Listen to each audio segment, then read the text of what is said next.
Hi friends, Meera's flavour സ്റ്റുഡിയോയുടെ പുതിയൊരു എപ്പിസോഡിലേക്ക് എല്ലാവർക്കും സ്വാഗതം. ഇന്ന് വളരെ പെട്ടെന്ന് ഉണ്ടാക്കാൻ പറ്റുന്ന ഒരു ബിരിയാണിയുമായാണ് ഞാൻ വന്നിരിക്കുന്നത്. മുട്ട ബിരിയാണിയാണ്, പക്ഷേ മുട്ടയില്ലാതെയും വെജിറ്റബിൾ ബിരിയാണി ആയിട്ടും വളരെ ടേസ്റ്റി ആയിട്ട് കഴിക്കാൻ പറ്റുന്ന ഒന്നാണിത്. എനിക്കിവിടെ ഈ ബിരിയാണി ഉണ്ടാക്കാൻ മൊത്തത്തിൽ 1 മണിക്കൂറേ എടുത്തുള്ളൂ. അപ്പം നമുക്ക് ഒട്ടും താമസിക്കാതെ എങ്ങനെയാണ് എളുപ്പത്തിൽ നല്ല ടേസ്റ്റി ആയിട്ടുള്ള ബിരിയാണി ഉണ്ടാക്കണമെന്ന് നോക്കിയിട്ട് വന്നാലോ.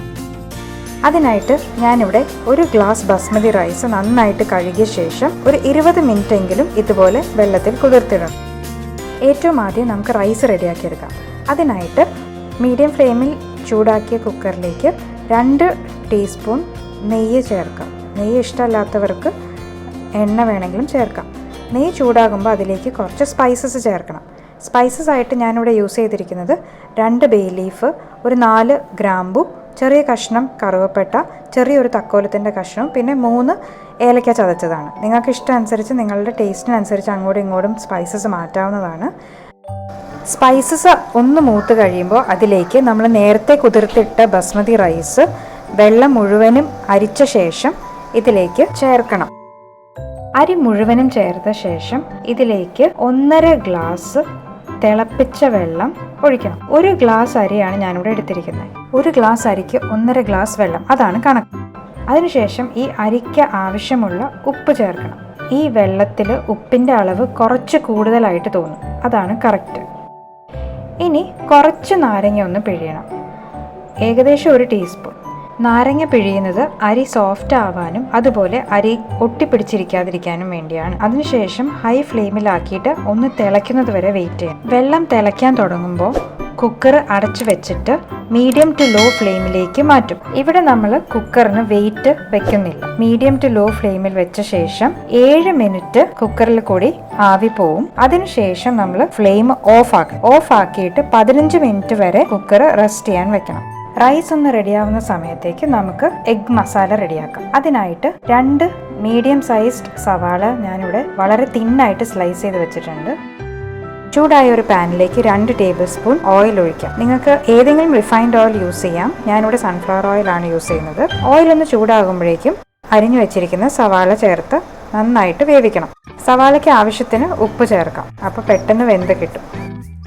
മീഡിയം ഫ്ലെയിമിൽ വെച്ച് നന്നായിട്ട് സവാള വഴറ്റിയെടുക്കണം. ലോ ഫ്ലെയിമിലേക്ക് ആക്കിയതിന് ശേഷം അടച്ചു വെച്ച് വേവിക്കാം. ഈ സമയത്ത് ബിരിയാണി അരി റെഡി ആയിട്ടുണ്ടാവും. ഇടയ്ക്ക് സവാള ഇളക്കി കൊടുക്കാൻ മറക്കരുത്. സവാള നന്നായിട്ട് വേവണം. ഇനി ഈ മസാലയെ ദം ബിരിയാണിയുടെ ടേസ്റ്റ് ആക്കിയാലോ. അതിനുവേണ്ടി ഒരു അരപ്പുണ്ടാക്കണം. അതിനെന്തെല്ലാമാണ് ആവശ്യമെന്ന് നോക്കാം.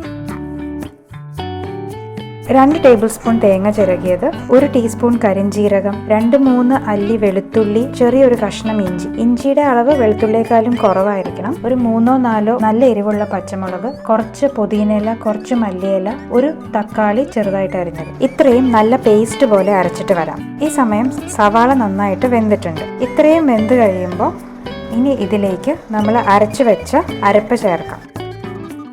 അരപ്പ് ചേർത്തിട്ട് നന്നായിട്ട് ഇളക്കി യോജിപ്പിക്കണം. ഇനി മീഡിയം ഫ്ലെയിമിൽ വെച്ചിട്ട് നല്ല ഡ്രൈ ആകുന്നത് വരെ ഇളക്കണം. ഇങ്ങനെ അരച്ച് ചേർത്തുകൊണ്ട് തന്നെ തക്കാളിയുടെ പച്ചമണമൊക്കെ പെട്ടെന്ന് മാറും. തക്കാളിയുടെ പച്ചമണമൊക്കെ മാറിക്കഴിയുമ്പോൾ ലോ ഫ്ലെയിമിലേക്ക് ആക്കിയ ശേഷം കുറച്ച് പൊടികൾ ചേർക്കാനുണ്ട്. ആദ്യമായിട്ട് 1 ടീസ്പൂൺ മഞ്ഞൾപ്പൊടി ചേർക്കണം.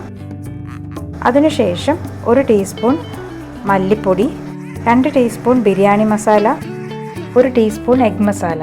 എഗ് മസാലയും ബിരിയാണി മസാലയും ഇല്ലെങ്കിൽ ഒരു 2.5 ടീസ്പൂൺ ഗരം മസാല ചേർത്താലും മതി. മസാലയുടെ പച്ചമണം മാറുന്നത് വരെ നന്നായിട്ട് വേവിക്കാം. ഞാനിവിടെ മുളക് പൊടി യൂസ് ചെയ്തിട്ടില്ല. നേരത്തെ അരച്ച അരപ്പിൽ പച്ചമുളക് യൂസ് ചെയ്തിരുന്നു. പച്ചമുളകിന് നല്ല എരിവുണ്ട്. പോരാത്തതിന് ബിരിയാണി മസാലയിലെല്ലാം മുളക് ഇൻക്ലൂഡഡ് ആണ്. അതുകൊണ്ടാണ് ഞാനിവിടെ മുളക് പൊടി വേറെ യൂസ് ചെയ്യാത്തത്. മസാല നന്നായിട്ട് ഡ്രൈ ആയി തുടങ്ങിയിട്ടുണ്ട്. ഇനി ഇതിലേക്ക് പുളിയില്ലാത്ത തൈര് 1 ടീസ്പൂൺ ചേർത്ത് നന്നായിട്ട് ഇളക്കി യോജിപ്പിക്കുക. തൈരിൻ്റെ ഫ്ലേവർ വരുമ്പോൾ ഒരു പ്രത്യേക ടേസ്റ്റാണ്. ഈ സമയം മസാലയ്ക്ക് ആവശ്യത്തിന് ഉപ്പുണ്ടോ എന്ന് നോക്കിയിട്ട് വേണമെങ്കിൽ ചേർക്കാം. ഇനി ഞാനിവിടെ ഫ്ലേവറിന് വേണ്ടിയിട്ട് കുറച്ച് കസൂരി മേട്ടി ഒന്ന് പൊടിച്ചിടുന്നുണ്ട്. ഇത് തികച്ചും ഓപ്ഷണലാണ്, നിങ്ങളുടെ കയ്യിലുണ്ടെങ്കിൽ ചേർക്കാം. അതൊരു പ്രത്യേക ടേസ്റ്റ് തരും ഈ ബിരിയാണിക്ക്. അതിനുശേഷം നാരങ്ങയുടെ നീര് കുറച്ച് ഒന്ന് ചേർക്കുക. ഒരു 2 ടീസ്പൂൺ നാരങ്ങയുടെ നീര് പിഴിഞ്ഞ് ചേർത്ത് നന്നായിട്ട് ഇളക്കി യോജിപ്പിക്കുക. ഇത്രയും ഡ്രൈ ആയാൽ മതി. നമ്മുടെ മസാല റെഡിയാണ്. അങ്ങനെ നമ്മുടെ മസാലയും റെഡിയായി, ബിരിയാണി റൈസും റെഡിയായി. ഇനി രണ്ടും കൂടി ഒന്ന് മിക്സ് ചെയ്താലോ. ഗാർണിഷ് ചെയ്യാനായിട്ട് കുറച്ച് മല്ലിയിലയും പുതിനയിലയും അരിഞ്ഞതും അതുപോലെ കുറച്ച് ഫ്രൈഡ് ഓണിയൻസും എടുത്തിട്ടുണ്ട്.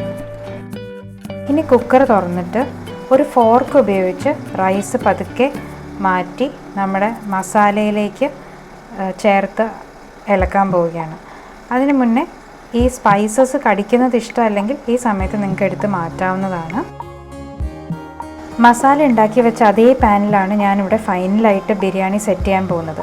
അതുകൊണ്ട് ആദ്യം മസാല നന്നായിട്ട് പാനിൻ്റെ അടിവശത്തൊന്ന് പരത്തി വെച്ചതിന് ശേഷം ഒരു ലെയറായിട്ട് കുറച്ച് ബിരിയാണി റൈസ് ഇടാൻ പോവുകയാണ്. എന്നിട്ട് ഇതുപോലത്തെ ഒരു തടിത്തവി ഉപയോഗിച്ച് നമ്മൾ ദോശയൊക്കെ മറിച്ചിടുന്നത് പോലെ അടിയിലത്തെ ലെയറുള്ള മസാലേനെ നമ്മൾ മുകളിലേക്ക് കൊണ്ടുവരും. എന്നിട്ട് ഇതുപോലെ കട്ട് ചെയ്യാനേ പാടുള്ളൂ. ഒരുപാടിട്ട് ഇളക്കി കഴിഞ്ഞാൽ എല്ലാ റൈസും കൂടി കുഴഞ്ഞു പോകും. അതിനുശേഷം ഇതിൻ്റെ മുകളിൽ നമ്മൾ ഗാർണിഷ് ചെയ്യാനുള്ള പുതിനയിലയും മല്ലിയിലയും അതുപോലെ ഫ്രൈഡ് ഓണിയൻസും ഒരു ലെയർ ഇടും. ബാക്കിയുള്ള ബിരിയാണി റൈസും ഇതുപോലെ തന്നെ ചെയ്യാം. മുഴുവൻ ബിരിയാണി റൈസും ഇടുന്നതിലും എളുപ്പം കുറച്ചിട്ടിട്ട് ഒന്ന് ഇളക്കി യോജിപ്പിക്കുന്നതാണ്. പക്ഷേ ഇളക്കുമ്പോൾ ഞാൻ നേരത്തെ പറഞ്ഞ പോലെ തന്നെ തടിത്തവി ഉപയോഗിച്ച് കട്ട് ചെയ്യാനേ പാടുള്ളൂ. ഒരുപാട് ഇളക്കരുത്. ഇളക്കി കഴിഞ്ഞാൽ മസാലയിലേക്ക് അരി കുഴഞ്ഞു പിടിക്കും. അത് അവോയ്ഡ് ചെയ്യാനായിട്ട് ഇതുപോലെ വളരെ സ്ലോലി കട്ട് ചെയ്താണ് മിക്സ് ചെയ്യുന്നത്.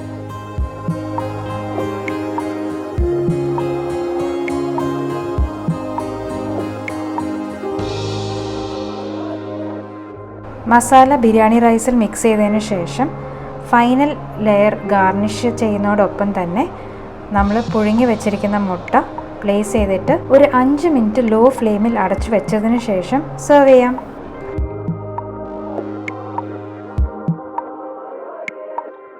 അങ്ങനെ വളരെ ടേസ്റ്റി ആയിട്ടുള്ള എഗ് ബിരിയാണി റെഡിയായി.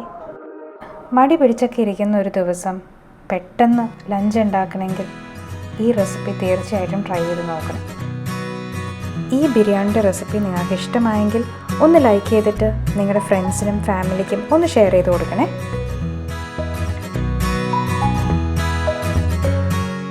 ഇത് നിങ്ങളെല്ലാവരും ട്രൈ ചെയ്ത് നോക്കിയിട്ട് അഭിപ്രായങ്ങൾ കമൻറ്റ് ബോക്സിൽ പറയണം. വെജിറ്റേറിയൻസിന് ഇത് മുട്ടയിടാതെ ഉണ്ടാക്കി നോക്കാവുന്നതാണ്. ഈ ചാനൽ ഇതുവരെ നിങ്ങൾ സബ്സ്ക്രൈബ് ചെയ്തിട്ടില്ലെങ്കിൽ ഒന്ന് സബ്സ്ക്രൈബ് ചെയ്യണം. വീണ്ടും മറ്റൊരു വീഡിയോയുമായി കാണുന്നത് വരെ it's Meera signing off. Thank you.